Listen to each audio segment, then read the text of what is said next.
Okay, hey friends, this is Anna. I'm back with another CreatorSpace social distance learning tip so that you guys can keep getting your files ready for when the CreatorSpace reopens. The past few video tutorials have been about the laser cutter, and so we've talked about how you can use the laser cutter and you can use Photoshop to create really beautiful black and white gray tone graphics that will engrave into your materials because Photoshop is a raster file. And we talked about how you can use Illustrator to create vectors that will cut all the way through your material. What we haven't discussed yet is how to combine these two types of files into one project. So let's say, for example, let's look at this one on the left first.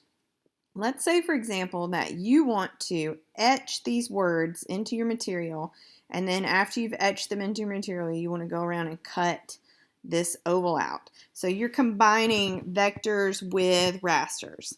Even though, technically, and I'm not trying to confuse you, but this text was created using vectors. But because it is black and because it's greater than 0.001 line weight, the computer is going to read this, or the laser cutter is going to read this as raster. So what it's going to do is it's going to first go left to right, just like your printer does at home, from top to bottom, and it's going to engrave all of these words, right? And then it's going to come back, and that's engraving the words takes a few minutes. It's kind of slow process, just like your printer at home. Then it's going to come back and it's going to really, really quickly go around and trace this vector, and it's going to cut all the way through. Because, if you remember correctly from last week, I have set this vector at very specific settings. Oh, it bounced back. Hang on. Okay, well, let's talk about this. This is an issue, right? It's not on RGB red. And I think it's probably because I forgot to set my file as RGB mode. So let's go up and check and see if I'm correct. Yep. Oh, wait. Nope. I don't know what I did wrong then. But I just need to make sure I set it at 255 red. And everything else needs to be 0. And so now it's going to read that as a vector file.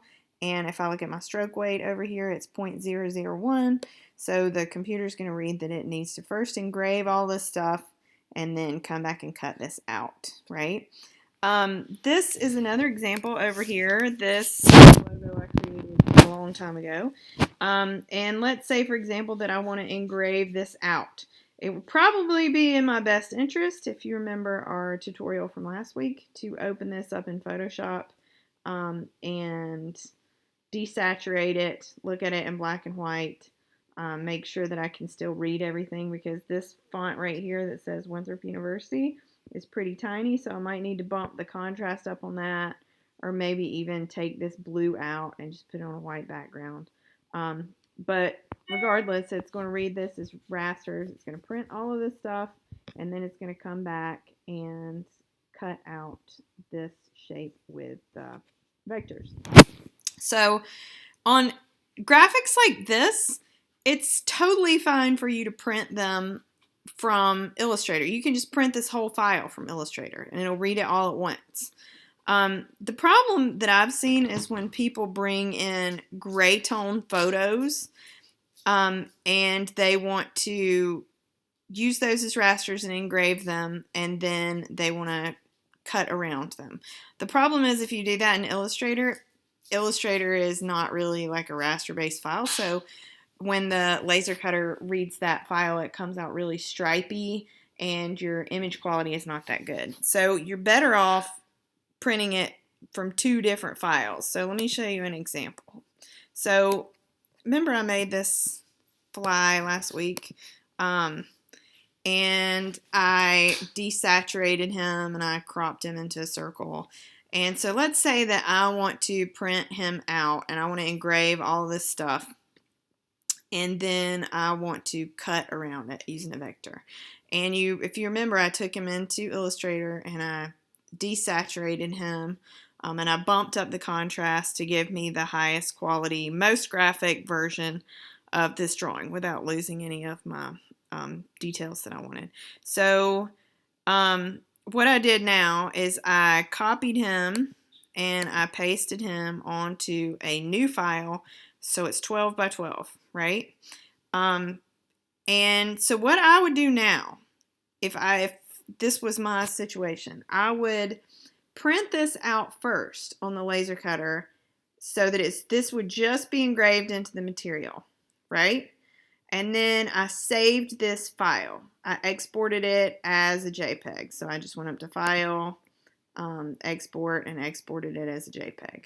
And then I went back and opened this file again in Illustrator. And let's see.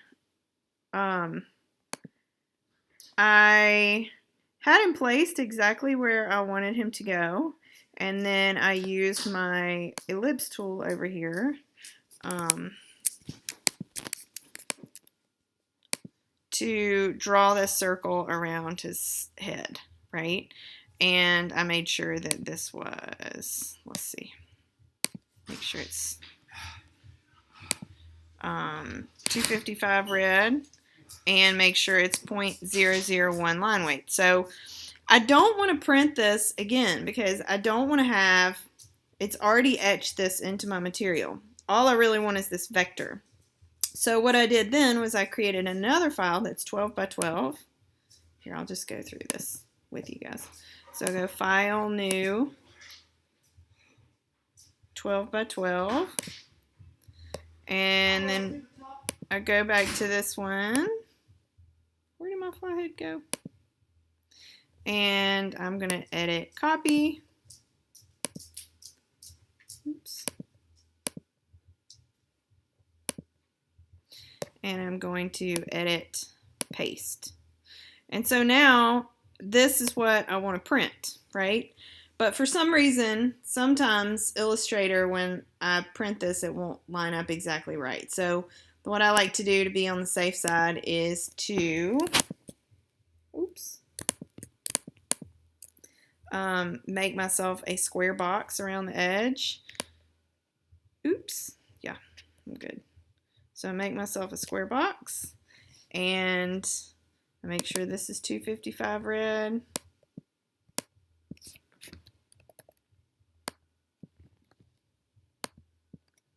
And this just started happening since we switched to the Creative Cloud. I just had a couple of problems where the circle didn't line up properly with the other file, so I found that when I make this square border around the edge of my material, all it does is reserve the parameters of my document, so when I send it over, it's going to line up with my other file. If it accidentally goes a little bit over the edge of your material, it doesn't matter. It's not going to hurt anything if it's cutting past the edge of your material. So again, what I would do is I would go print this one first. Just go File, Print, place it 0, 0 on the top left-hand corner, and then I would leave my material in the laser cutter. I would not move it, and then I would come back in and I would use this file to cut it out. The reason I'm cutting it out later is because if I cut it out first, the material may shift a little bit after it's been cut. It may be loose, and it may shift around, and my rasters may not line up exactly properly. So that's why you always do your rasters first and then your vectors later.